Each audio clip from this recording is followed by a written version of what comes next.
On rappelle que CSB n'offre pas d'outils de dessin et de maillage, mais se contente d'importer des sections ou des structures dont les maillages ont été effectués avec le logiciel GMSH.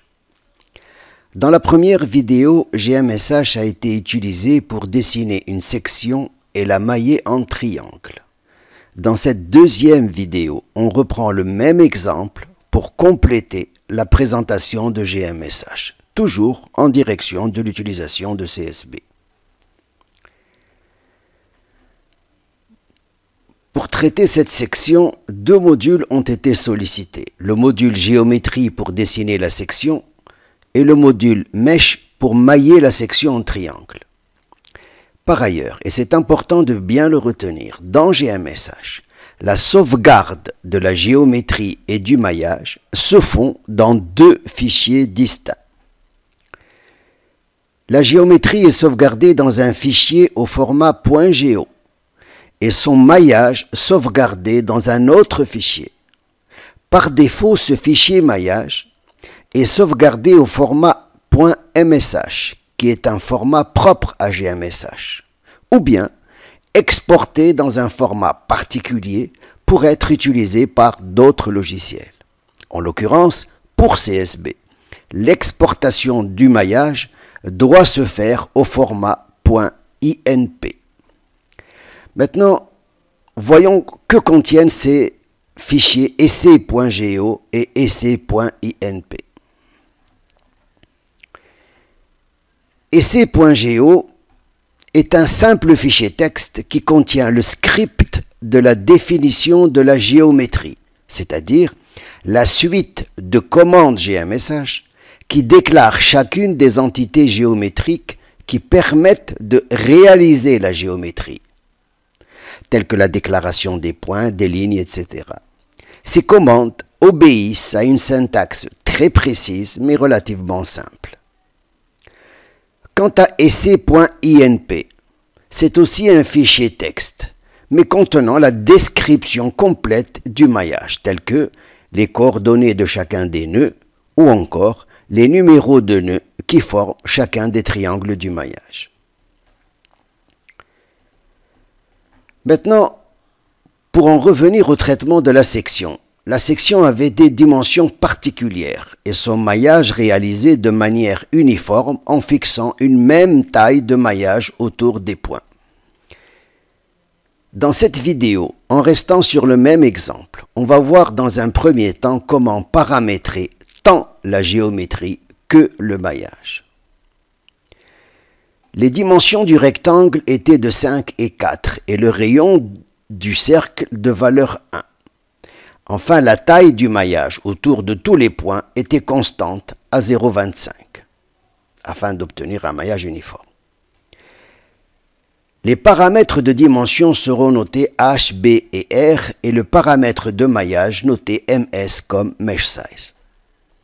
Cette opération de paramétrage, qui est très simple à faire dans GMSH, est extrêmement utile en pratique. Alors pour cela, lançons d'abord GMSH. Voici GMSH à l'ouverture. Alors la première chose à faire, c'est de recharger et de réouvrir le fichier qui a été fait, qui était essai.go que voici. Alors voici la section que nous avions. Je vais en plus faire apparaître avec les options de visibilité dans géométrie et dans visibilité les points, les lignes et les surfaces que voici. Donc la surface est bien déclarée. Voici les points et les lignes. On notait en particulier que les extrémités du cercle, donc du diamètre, c'est les points 5 et 7. Si j'ai voulu faire revoir le maillage, il suffit que je me remette dans Mesh, que je fasse 2D, que je vois le maillage ici, il est dessiné en vert, mais on va le laisser, on va le passer tout de suite en noir une bonne fois pour toutes. Alors je me mets dans Mesh et dans Color, je vais demander à ce que les triangles soient en noir, et je vais mettre ici élément type, et voilà, c'est bon. Ok, donc voilà le résultat, c'est ce que nous avions avant. Maintenant, il y a une commande qui est importante sous géométrie. C'est reload script. Je recharge le script.go. Je vais le faire. ce que l'on obtient, c'est exactement ce que nous aurions obtenu si on avait fermé et réouvert .go. C'est exactement le point de départ que nous avions avant le maillage. Très bien. Ok, alors ce que l'on va faire maintenant, c'est revenir au script. Je fais Edit Script. Voici le script tel qu'il était. Voilà. Où nous avions les déclarations de points, de lignes, le cercle, l'arc de cercle, les contours et la surface. Ce que l'on va faire maintenant, je vais paramétrer ce maillage. Je vais revenir dans le script et à la main, je vais changer son contenu.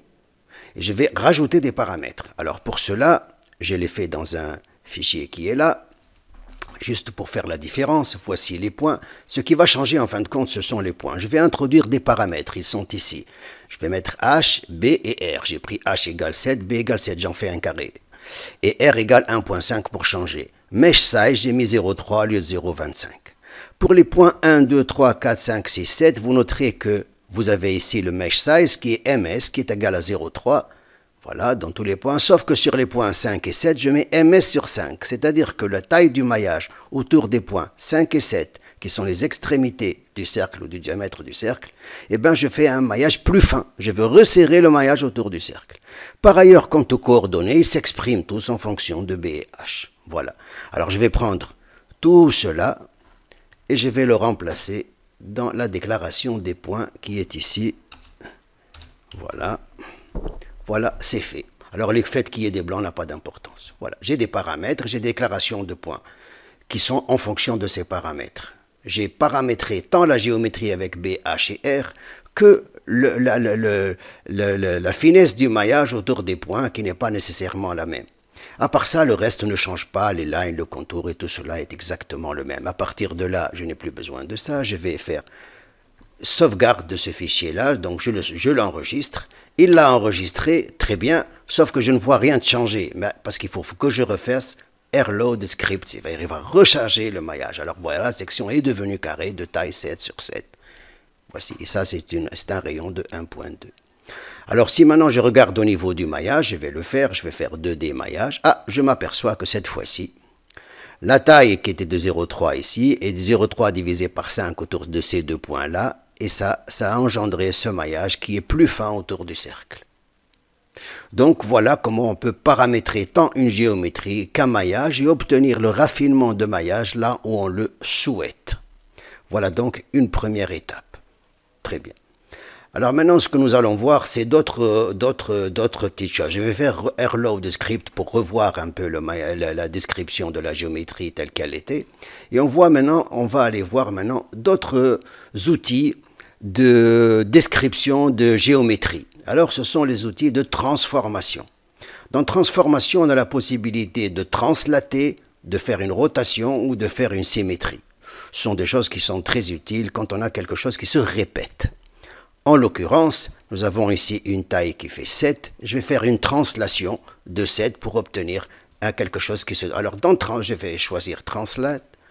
Donc, dans Translate, voici ce que j'ai. J'ai une fenêtre qui me dit la translation va se faire selon quel axe ou selon quel vecteur. Alors, elle va se faire non pas selon Z qui est proposé par défaut, mais elle se fait selon l'axe X pour ce qui nous concerne. Et donc, elle va se faire sur une longueur selon l'axe X, c'est là. Donc, je vais mettre 7. Parce que je connais la distance. Et alors, je vais faire autre chose. Vous avez ici quelque chose à copier. Je vais faire une translation en gardant l'original. Si je veux garder l'original, je fais ça. Alors, je vais translater quoi? J'ai ici all entities, c'est-à-dire tout ce qu'il y a à translater, ou bien les points, les lignes, les surfaces, enfin ce que je veux. Alors nous, ce que l'on veut, c'est de le faire pour l'ensemble de tout ce que j'ai fait. Alors pour déclarer l'ensemble, il n'y a pas besoin de cliquer sur chaque chose. Il suffit de faire, en appuyant sur Shift, en appuyant sur CTRL, au niveau du clavier, de tracer un angle autour de l'ensemble de la géométrie que nous avons et de faire E comme d'habitude. Alors ce que l'on vient d'obtenir, comme on le voit ici, c'est j'ai translaté, ça s'est collé de manière automatique parce que j'ai pris une translation de 7 et comme c'est de 7, c'est collé automatiquement. Voilà. Maintenant que c'est fait, je peux remailler le tout si j'en ai envie. Voilà. J'ai donc ici un maillage formé par deux entités qui sont identiques, qui se trouvent par translation. De la même façon que j'ai fait des translations ou des translations, je peux faire des rotations ou des symétries. Alors deux choses. Pour la rotation, les informations à donner, c'est tout ce qu'il faut avoir compris. Une rotation se fait par rapport à un point et par rapport à un axe, ou plutôt par rapport à un axe passant par un point. Là, vous donnez les coordonnées du point, et là, vous donnez le vecteur directeur de l'axe ou un vecteur directeur de l'axe, ça n'a pas d'importance. Ici, ça veut simplement dire que c'est l'axe qui est choisi par défaut, c'est Y. Et puis, vous donnez ici l'angle de rotation. Si vous voulez conserver l'original, vous appuyez ici. Si vous voulez faire une symétrie de l'ensemble, vous faites All Entities, vous faites exactement ce que je viens de faire. Alors, je vais quitter ça et je vais jeter un coup d'œil sur la symétrie.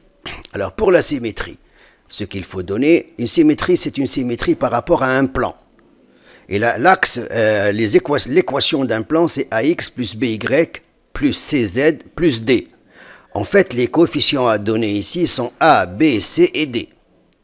Voilà, il suffit de les avoir précisés. Si par exemple, je prends 0 ici, ça veut dire que c'est une symétrie plane par rapport au plan dont l'équation est X égale 0.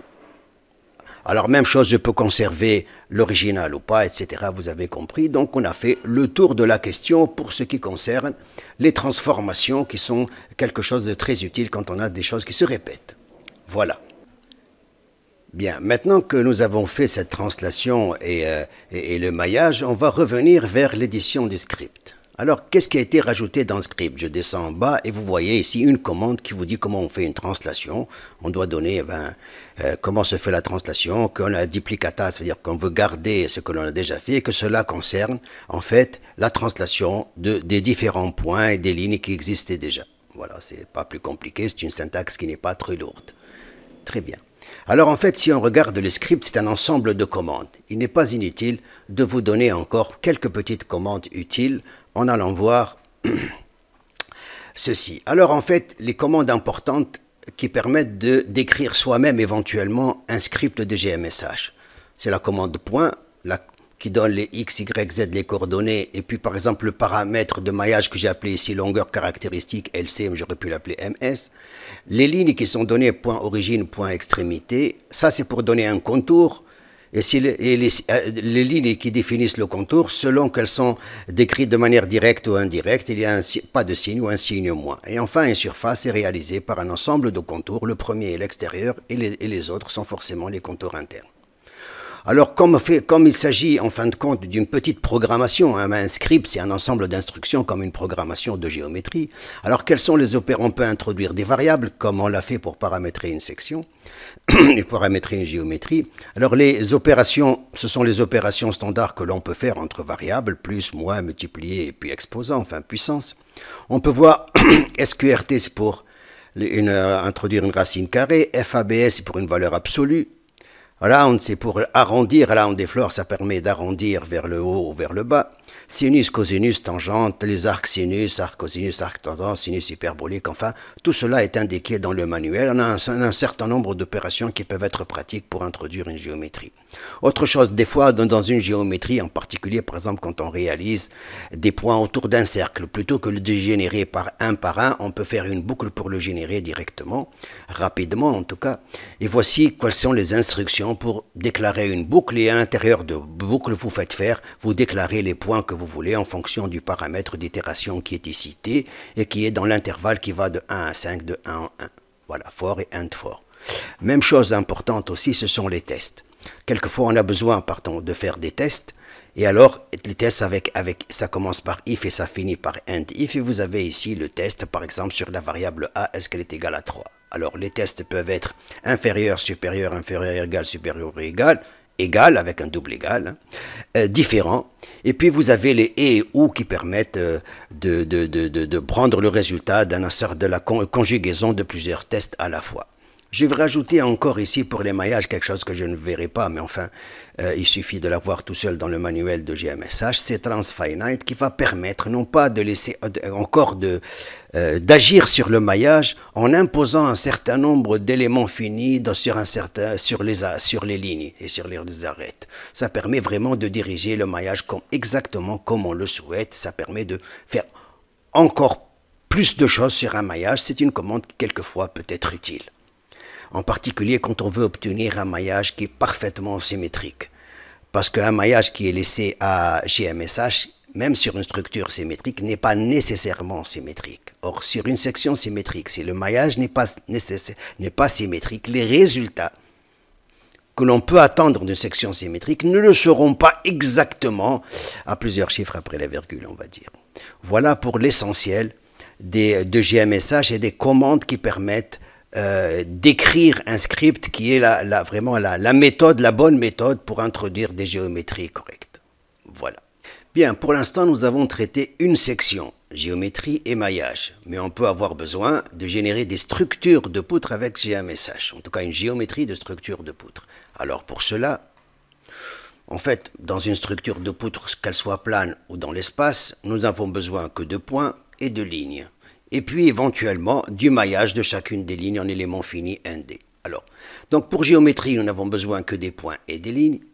Et il faut passer par un maillage 1D. Alors juste pour la taille du maillage autour des points, par défaut on vous propose toujours 1, vous pouvez le garder, ça suffit, ou bien mettre un nombre supérieur à 1. De toute façon, CSB n'a pas besoin de ce maillage, même si on est obligé de le faire. Parce que je ne vais garder pour CSB que le point de départ et le point d'arrivée. Le maillage de chacune des poutres est fait à l'intérieur de CSB. Maintenant, revenons aux importations de GMSH vers CSB. En fait, GMSH crée un fichier .go qui contient la géométrie et permet d'exporter un fichier au format .imp contenant le maillage, que ce soit un maillage 2D ou 1D. 2D pour une section et 1D pour une structure 2D ou 3D. Eh bien, ce sont ces fichiers maillage qui sont utilisés, qui sont importés pour déclarer la géométrie d'une section ou bien d'une structure 2D ou 3D. Bon. Voilà donc les importations de GMSH vers CSB des sections et des structures. Maintenant, certains préfèrent ou ont l'habitude d'utiliser des logiciels de dessin tels que AutoCAD ou QCAD qui permettent de générer des dessins en format DXF. Alors, s'il s'agit de structures, qui ne considèrent donc que des points et des lignes, ou bien des structures dessinées avec AutoCAD ou QCAD, en tout cas au format DXF, sont directement importables, ils peuvent être importés directement dans CSB, que ce soit une structure 2D ou 3D. CSB lit directement les fichiers DXF. Sauf que pour une section, lire les points et les lignes ne suffit pas, il faut avoir d'abord déclaré la surface et la mailler. Alors pour cela, il est prévu un convertisseur qui permet de prendre une section qui a été dessinée avec un logiciel qui permet de sortir des fichiers DXF et de les transformer, de les convertir en un fichier .go utilisable par GMSH de façon à terminer le maillage de la section avec GMSH pour enfin importer la section maillée dans CSB. Alors pour cela, voici le principe. J'ai un fichier DXF qui contient le contour de la section. Je l'ai dessiné. Dans DXF, il n'y a pas vraiment de surface, ce sont des lignes et des points et des lignes. Donc ce sont des contours. Eh bien, DXF to GMSH, c'est un logiciel que quand on le sollicite, il va nous permettre d'ouvrir un fichier DXF et de le transformer en un fichier .go directement ouvrable ou lisible par GMSH. Ce qui nous restera à faire, ayant les contours, nous déclarons les surfaces, on génère le maillage au format .imp et alors on pourra importer le fichier maillé dans CSB et dans l'outil qui calcule les sections. Alors voici comment ça se passe. Voici au lancement l'interface qui permet de lire un fichier DXF. Avec Open, on va lire le fichier DXF. En voici un. Alors dans un fichier DXF, il peut y avoir plusieurs couches pour ceux qui ont l'habitude ou plusieurs calques où chaque couche contient un dessin. En fait, ce que va faire le convertisseur, c'est lire tout ce que contient chacune des couches et vous mettre l'ensemble des dessins qui s'y trouvent. En l'occurrence ici, chaque couche contient une section qui sont des sections un peu compliquées. Il s'agit de sections en aluminium un peu spéciales, mais la question n'est pas là. En fait, chaque couche contient une section. En fait, on va sélectionner une couche, par exemple B1. Alors, je vais le faire ici. Moi, voilà, je vais sélectionner la B1. Je vais faire Select Layer, c'est-à-dire en fait B1, c'est celle-là. Une fois que je l'ai sélectionnée, voici ce que j'obtiens. Il la sélectionne et il me la montre. En fait, il ne me montre que la section que j'ai sollicitée. Très bien. À partir de là, je vais pouvoir générer un fichier. Je clique sur Génère fichier, je lui donne le nom de fichier.go, il va le faire de manière automatique. Il va même me proposer une taille de maillage autour des points uniformes. Elle me propose 2.8, je peux garder 2.8, c'est un premier essai de taille de maillage que je peux rechanger à chaque fois que je le souhaite en intervenant directement sur le fichier .go. Voilà, pour peu que je l'ai fait, mais je peux le changer à ce niveau-là en mettant 2 par exemple ou 1.5. Voici ce qui va se passer. Il va générer un fichier .go que j'ai ouvert ici avec GMSH. J'ai déclaré les surfaces. Je fais Mesh 2D et alors il a maillé l'ensemble des surfaces que contient cette section qui est composée de plusieurs morceaux. Voilà, c'était l'essentiel en tout cas de tout ce qui concerne les dessins de géométrie et l'obtention de maillage à travers ou via GMSH.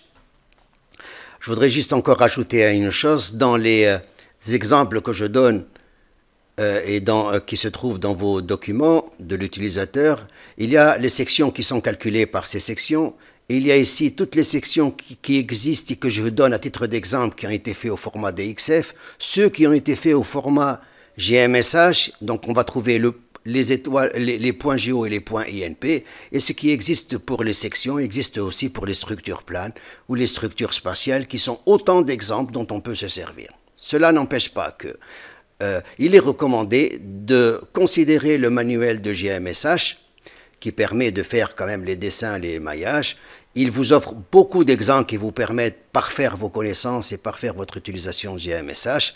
Le manuel de GMSH est important pour compléter en particulier, voir avec précision la syntaxe des différentes commandes pour faire ces scripts soi-même, en tout cas changer des scripts tout faits.